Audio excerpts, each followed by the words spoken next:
Әр тұрғынның ісін жеке-жеке қарастырып отырған Әуезов аудандық соты бүгін Ақбота компаниясының шағымын тыңдады. Компания өкілінің айтуынша, Шұғыладағы жерлер заңсыз үлестірілген.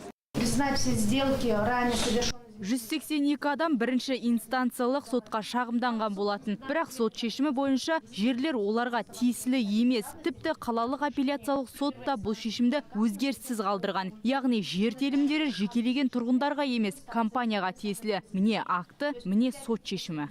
Ал Шұғыла ықшам ауданының тұрғындарының адвокаты Евгений Парушев бұл жерлерді кезінде Каменканың зауытында қызмет еткені үшін жергілікті шенділер тұрғындарға берген деп отыр.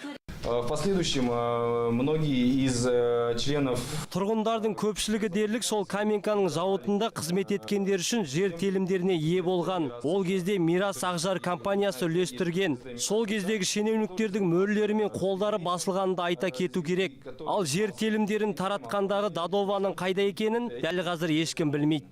Шұғыла ықшам ауданының тұрғыны Естемес Айбекке аталмыш зауытта қызмет еткен ата-анасы өздеріне тиесілі жерді сыйға берген. Несие алып баспанасын тұрғызған тұрғын бұл аудан қалаға енгеннен кейін барлық мәселе басталды. Біздің проблемамыз сайлау алды науқаны басталғанда президент құлағына жетсе дейді. Сотқа келмейміз, біз соттың болып атқанда білмейміз. Біздің сыртымыздан үйлерің түсіріледі деген бізге соттың постановлениесі, решениесімен келіп жатыр. Бұл заңды ма? Заң қайда сонда? Сайлаудың алдында бізді Алматыдағы әкімдер тыңдаған жоқ, органның адамдары тыңдаған жоқ. Астанадан елбасымыз тыңдайтын шығар, елбасымыздың құлағына осы жететін шығар.